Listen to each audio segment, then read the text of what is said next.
yesterday the Director of Public Prosecutions took over the case. They took it over? They took it over. Oh, that's news. And then he withdrew it.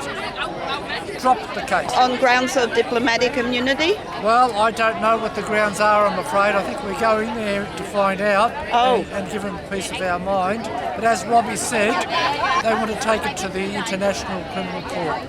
Oh, goodness gracious. That was a bit of a sly move, really, wasn't it? Very sly. The day before Human Rights Day. You know, can you believe it?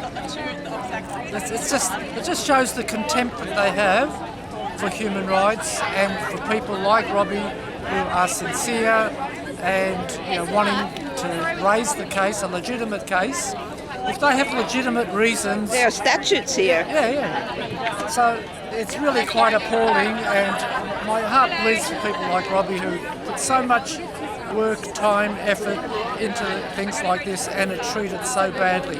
Yeah. Repeatedly, time and again. And of course this pertains to the cases of Indigenous people. Well, that's exactly right. This is the point that Robbie's making. They've been doing it to his people, to the Indigenous people of this country, ongoing, time and time again.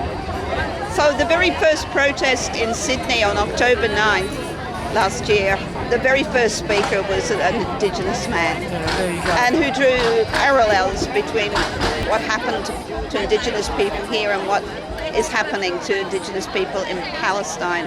But it could be dropped by the public prosecutor because there is a recognition of diplomatic immunity. I guess we'll find out when we get to the court, is that right? Well, I'd like to find out how legitimate the dropping is. Are there good reasons for this to be dropped? Yeah.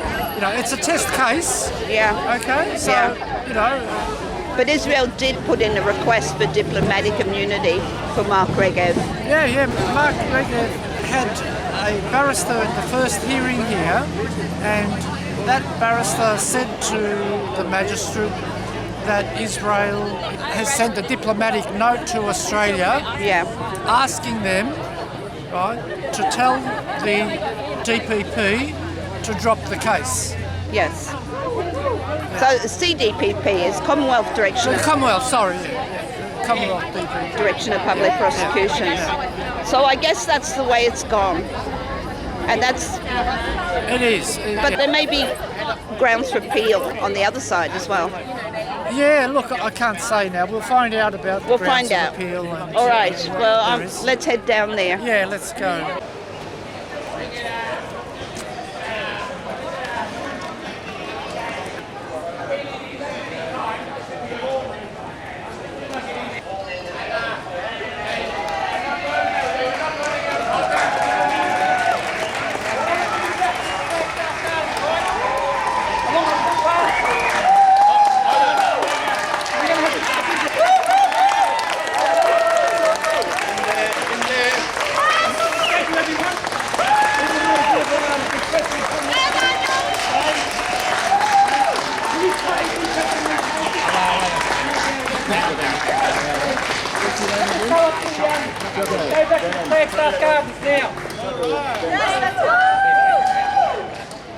Dan, can I get a few words with you? Can you tell us what happened in there in the courtroom? The judge, the Director of Public Prosecution, said that they're going to block the case.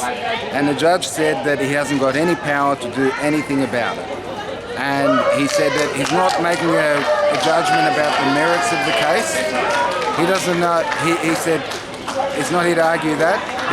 He said he's got no power to do anything because the Director of Public Prosecution decided that they want to block the case. They took it on in order to terminate it. In order to terminate it. Yes, but he did say that this can be taken to a higher court. Absolutely. Right? Absolutely. Is that it's the good subject news? to law.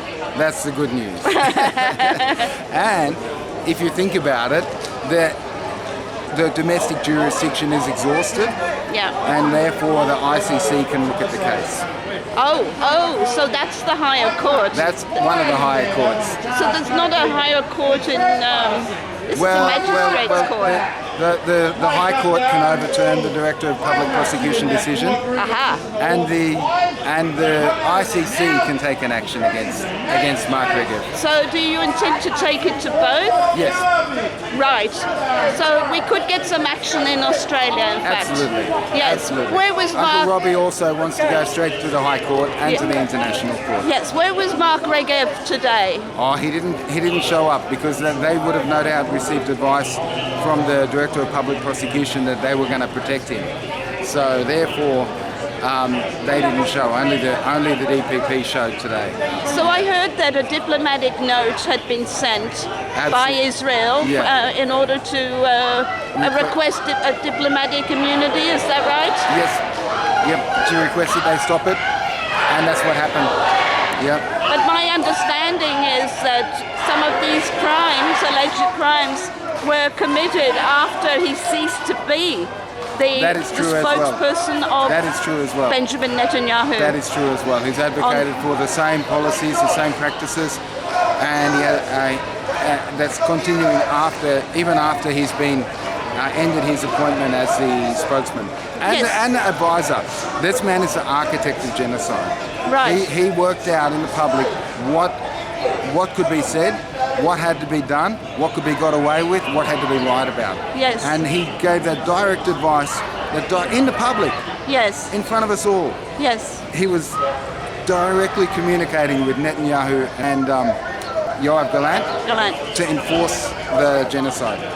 Oh, yes. And the allegation is advocacy for genocide, correct? 100%. Yes. He totally advocated for genocide. So the And continues to advocate. magistrate said that you don't know why it was dropped. It could be that they decided it's not in the public interest. Well, we can forget about that one because of course it is. So what are some of the objections that you could make to the High Court, for example? Well, the Israeli government said to the court in the last hearing and to the DPP that Mark Regev is immune from prosecution in Australia because he's employed by the Israeli government. Yeah, but outside of that period of employment... Even in that period of employment, it doesn't entitle a person to come here, commit genocide, advocacy of genocide, rape, murder, whatever you like. Just because someone's an employee of the Israeli government, they can't come here and do whatever they want. You know? Yes. They can't just drive down the street and run us down because they're employed by the Israeli government. Yes. And yet we know that if they did, Yes. you know, they'd be protected, right? And that's exactly what's happened here. So Dan, do you have high hopes for the High Court? Well, there are a couple of judges that are, you know, that have intellectual integrity Yes. on the Genocide Convention, Yes. and we hope that they will do something about it, you know?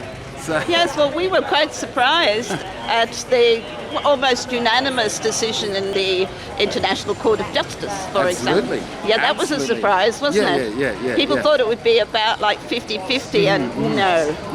And I'll make a statement about that intellectual integrity. To my way of thinking, if I'm employed and I have a job and the law does not allow for our moral obligations to be carried through in that law, the magistrate has an opportunity to resign. This is the reality. Well, that would be interesting. This is the reality. Yes. If one is faced with a moral conscience decision, one has the option always to resign. Yes. And I would say that, you know, that's obviously not what occurred here. Yes. Genocide is continuing today. Palestinian people are real and they are being killed, murdered. Dan Taylor, thank you very much. Look forward to what's coming next. Thank you. I want to see us get into the International Criminal Court.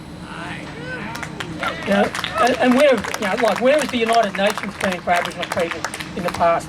When are they going to step in? I seen the General Assembly voted that Israel had to decolonise from Palestine. When are they going to say that about this country here? You know, deeply complicit with Israel and others around the globe.